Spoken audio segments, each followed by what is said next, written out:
Bienvenidos a todos. En esta oportunidad vamos a desarrollar los aspectos fundamentales del asesoramiento genético en fertilidad. Mi nombre es Silvina Cisterna, soy docente de salud integral de la mujer. El asesoramiento genético es un proceso que ayuda a individuos y familias a comprender y adaptarse a las implicancias médicas, psicológicas, familiares y sociales de las enfermedades genéticas. Puede aplicarse en distintos ámbitos de la medicina, desde la especialidad de pediatría al diagnóstico prenatal, la medicina reproductiva, oncología y otras especialidades como por ejemplo neurología y cardiología. En esta oportunidad nos toca referirnos especialmente a medicina reproductiva.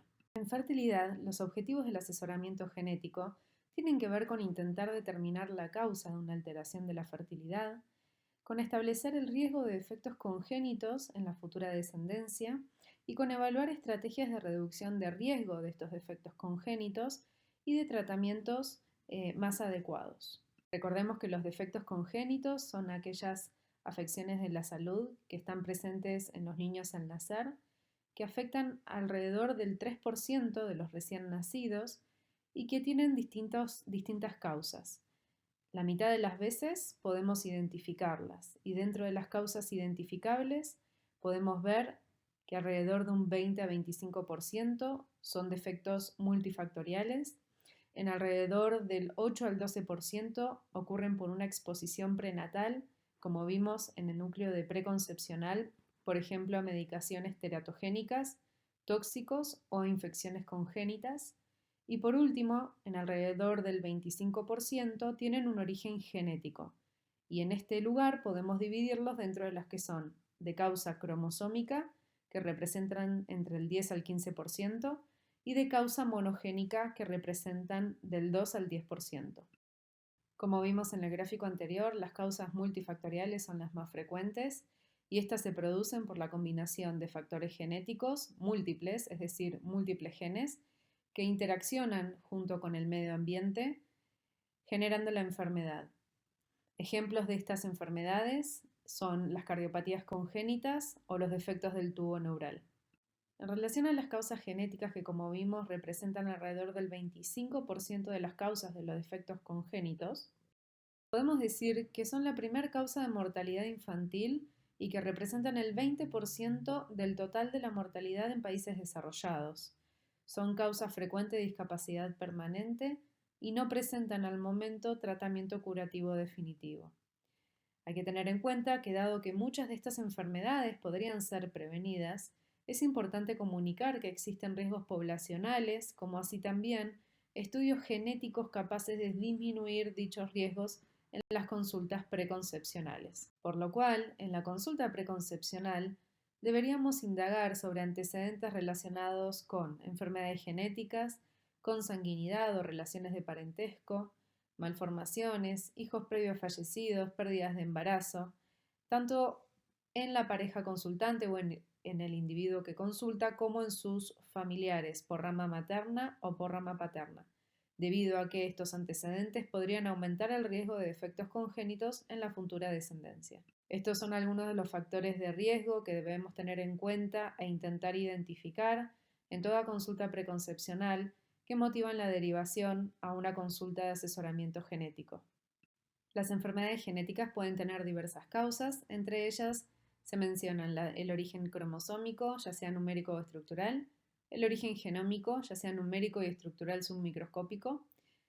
Las enfermedades génicas o monogénicas o de genes únicos a nivel de la secuencia de bases, y estas a su vez pueden dividirse de acuerdo al mecanismo de herencia en autosómicas recesivas o dominantes o ligadas al cromosoma X. Menos frecuentemente, el origen de las enfermedades genéticas tiene que ver con alteraciones en el ADN mitocondrial o alteraciones epigenéticas. Entonces, las enfermedades genéticas podríamos describirlas o explicarlas haciendo una analogía. Podemos decir que los cromosomas o los paquetes de información genética son bibliotecas. Normalmente en cada célula nucleada tenemos 46 cromosomas o 23 pares de cromosomas o 23 pares de bibliotecas. Siempre que haya un desequilibrio en la cantidad de información genética, va a ocurrir un problema, es decir, va a haber una manifestación clínica. Puede ocurrir que falte un cromosoma entero, y en este caso estaríamos hablando de las monosomías, Como también puede ocurrir que sobre un cromosoma entero. En este caso hablamos de la trisomía. Además de las alteraciones numéricas de cromosomas únicos, puede ocurrir también que haya un set extra de cromosomas, como ocurre en las triploidías, causas frecuentes de pérdidas de embarazo, como así también pueden ocurrir alteraciones estructurales de los cromosomas o de nuestras bibliotecas, es decir, podría llegar a haberse alterado los estantes de estas bibliotecas. Cuando falta un estante hablamos de una deleción, cuando sobra un estante hablamos de una duplicación, es decir, hay una porción del cromosoma que sobra o falta. Este tipo de anomalías se llaman alteraciones estructurales, pueden ser de diferentes tamaños e involucrar distinta cantidad de pares de bases. Entonces, según la cantidad de material genético que involucre, el estudio genético que las podrá detectar. También puede ocurrir que haya una alteración en un tomo de los libros de nuestras bibliotecas, es decir, en algún gen de los 22.000 que tenemos distribuidos en los 46 cromosomas. Cada gen está escrito de una determinada manera. Entonces puede ocurrir que sobre o falte un párrafo entero, o puede ocurrir que una letra sea cambiada por otra. Ese tipo de alteraciones, ya sea en un párrafo o en una única letra, se denominan variantes patogénicas, lo que antes se llamaban mutaciones, que pueden provocar la alteración del funcionamiento de la proteína que se sintetiza a partir de ese gen o directamente anular la producción de la proteína. Esta analogía que se realiza entre los cromosomas y los genes y las bibliotecas permite muchas veces explicarle a los pacientes la localización y los alcances y las limitaciones de cada estudio molecular o genético que realicen. Entonces, para cada nivel de alteración genética, vamos a contar con un estudio genético o molecular específico que sea capaz de detectarlo. Por ejemplo, el estudio citogenético o cariotipo es el estudio genético más difundido y más accesible. Este estudio tiene la posibilidad o permite detectar anomalías cromosómicas, es decir, si sobre o falta un cromosoma o si hay una anomalía estructural de los cromosomas mayores a 5 megabases, se podrá detectar con este estudio.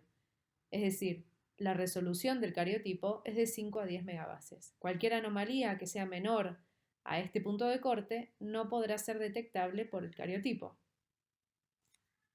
Por otro lado, si sospechásemos una anomalía estructural pequeña, una microdeleción o una microduplicación, debemos recurrir a estudios de citogenética molecular, como por ejemplo el FISH, el MLPA o el Array.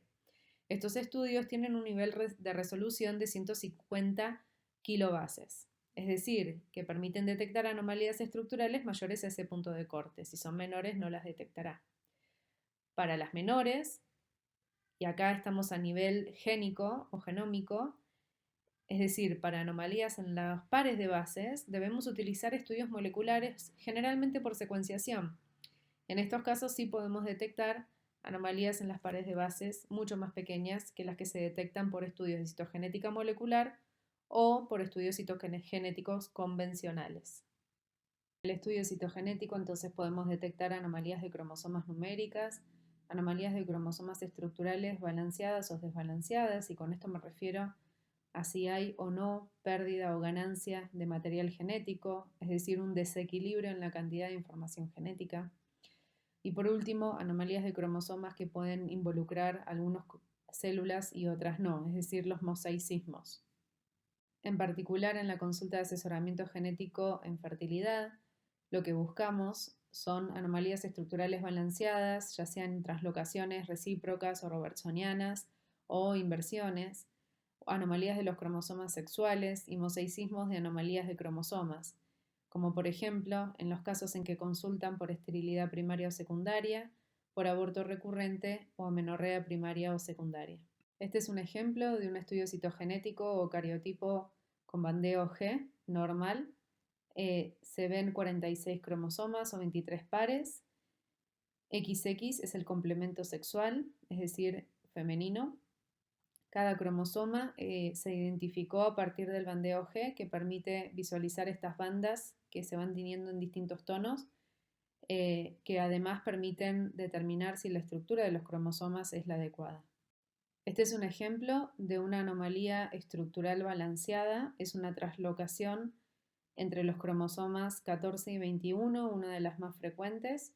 Fíjense que el total de número de cromosomas es de 45 porque uno de los cromosomas 21 se pegó al cromosoma 14.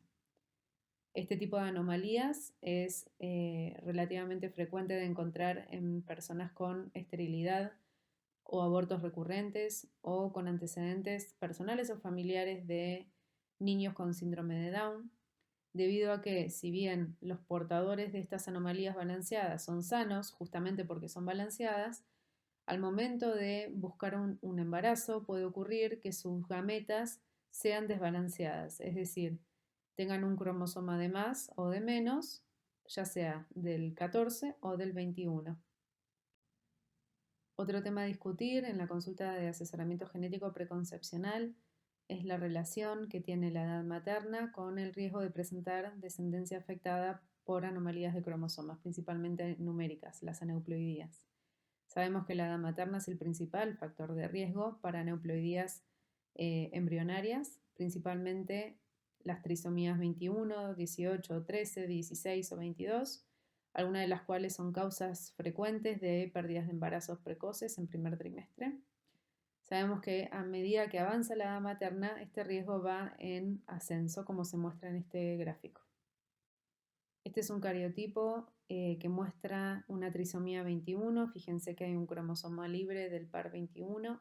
Este exceso de material genético determina que los niños que nacen con síndrome de Down tengan discapacidad intelectual y mayor riesgo de presentar malformaciones como cardiopatías congénitas, anomalías renales, intestinales y mayor riesgo de enfermedades endocrinológicas o inmunológicas, entre otras. Un ejemplo de microdeleción en fertilidad es la deleción de la región AZF que se localiza en el cromosoma Y masculino, que presenta genes que participan en la síntesis de los espermatozoides. Como vieron en la charla anterior, cuando uno analiza las causas de infertilidad, se tiene en cuenta que una de ellas es el factor masculino, que representa hasta el 50% de los casos. De ellos, un 10% tienen defectos severos en la producción de espermatozoides. Una proporción importante de varones con problemas de fertilidad presentan alteraciones severas del espermograma, como es el caso de la azospermia, que implica la ausencia total de espermatozoides en el eyaculado, y la oligospermia severa, que es la reducida producción de espermatozoides. Las microdeleciones del cromosoma Y son la segunda causa genética más frecuente, luego del síndrome de Klinefelter, asociada a estas patologías. En la población general, las microdeleciones del cromosoma Y ocurren en aproximadamente 1 de cada 4.000 hombres, siendo esta frecuencia significativamente más elevada cuando se estudian grupos de hombres infértiles. Tenemos las enfermedades que afectan a los genes únicos o enfermedades monogénicas. De ellas tenemos miles de ejemplos. En fertilidad, algunas son más frecuentes, como por ejemplo la fibrosis quística o la fragilidad del cromosoma X. La fibrosis quística es una enfermedad genética crónica hereditaria que se asocia a mutaciones en un único gen, el gen CFTR. Tiene una herencia autosómica recesiva, es decir, se manifiesta cuando un individuo hereda dos copias alteradas del gen. Afecta a ambos sexos por igual y se presenta con una incidencia de 1 de cada 2.000 a 3.500 nacidos vivos. Además, se estima que 1 de cada 25 individuos de la población general es portador sano de alguna mutación, es decir, presenta mutación en un solo alelo. Esta enfermedad, cuando afecta a ambos alelos, se caracteriza por neumopatía crónica, insuficiencia pancreática, elevación de los cloruros del sudor e infertilidad masculina. En algunos casos, la presencia de dos variantes patogénicas en el gen, en varones, genera síntomas más leves, solo asociados con la infertilidad. En estos casos, la infertilidad es producida por la azospermia, es decir, la ausencia de espermatozoides en el eyaculado. debido a la alteración estructural de las estructuras wolfianas y la consecuencia obstrucción, atrofia o ausencia de los conductos deferentes, epidídimo y vesículas seminales. La fragilidad del X es un conjunto de trastornos provocados por cambios en el mismo gen, el gen 1 de retraso mental del cromosoma X frágil, o FMR1. El gen FMR1 participa en el desarrollo normal del cerebro. Los trastornos asociados con el cromosoma X frágil incluyen el síndrome de cromosoma X frágil, la insuficiencia ovárica primaria asociada al cromosoma X frágil y el síndrome de temblor-ataxia asociado al cromosoma X frágil. Cuando la mutación es completa, genera el síndrome del cromosoma X frágil. Es una enfermedad ligada al cromosoma X que afecta principalmente a varones, causando discapacidad intelectual. De hecho, es la causa hereditaria más frecuente de discapacidad intelectual en varones. Cuando el tipo de mutación es una premutación, lo que ocurre es que se puede fabricar parte de la proteína sintetizada por este gen, por lo cual las manifestaciones clínicas van a ser distintas. Puede ocurrir que se dé una insuficiencia ovárica primaria o un síndrome de temblor-ataxia. La insuficiencia ovárica primaria asociada al cromosoma X frágil es una causa de infertilidad y menopausia temprana en mujeres adultas.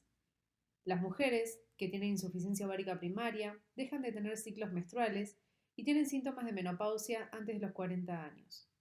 Las mujeres con premutación en el gen FMR1 tienen un mayor riesgo, a su vez, de presentar hijos con fragilidad del X, es decir, de que esa mutación se expanda en una futura generación y que si justo la hereda un niño de sexo masculino, presente síndrome del X frágil, con discapacidad intelectual.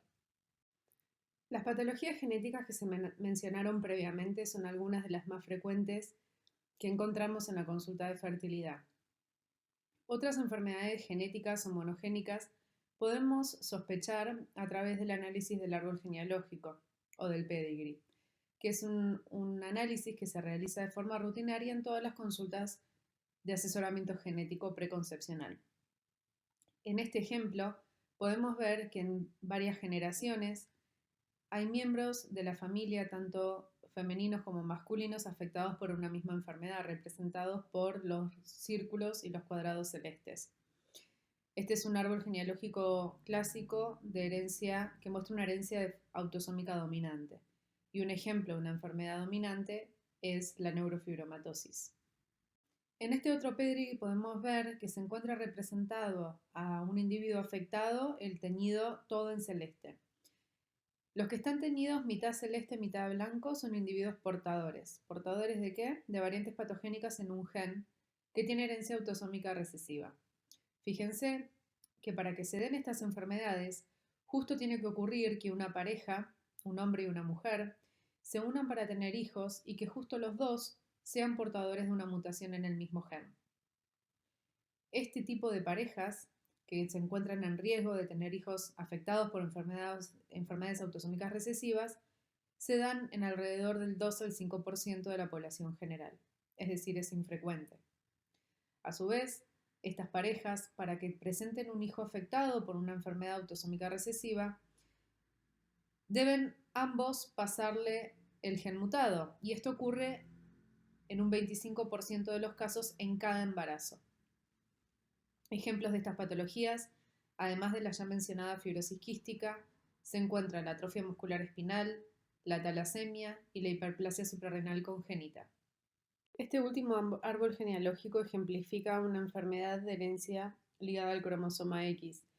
Fíjense que en general en estas patologías las mujeres son portadoras sanas y cuando tienen un hijo varón tienen un 50% de chances de pasarle el cromosoma X mutado y son quienes van a manifestar la enfermedad. Ejemplos de estas enfermedades son, como ya mencionamos, la fragilidad del X o la enfermedad de Duchenne. La consulta de asesoramiento genético en la etapa preconcepcional permite entonces evaluar, como vimos previamente, los antecedentes personales, los antecedentes familiares a través de la confección del árbol genealógico para establecer los riesgos para la futura descendencia. El objetivo de ello es poder realizar un asesoramiento sobre la enfermedad, preparar a la familia en el caso en que haya riesgo de recibir un niño con un defecto congénito, evaluar las estrategias de estudio prenatales, que en algunos casos son distintas a las que se aplican a la población general y que permiten anticiparnos y preparar al equipo de salud para la mejor atención inmediata al nacer de estos niños. Y por último, para plantear estrategias que podrían reducir los riesgos de presentar descendencia afectada en la etapa preconcepcional. Por ejemplo, a través de tratamientos de fertilidad con fertilización in vitro, que aplicando técnicas de estudio genético preimplantatorio permiten seleccionar embriones para ser transferidos al útero que no vayan a desarrollar la enfermedad o no portadores de esas enfermedades. O como alternativa, acudir a una donación de gametas o a una adopción. Muchas gracias por su atención.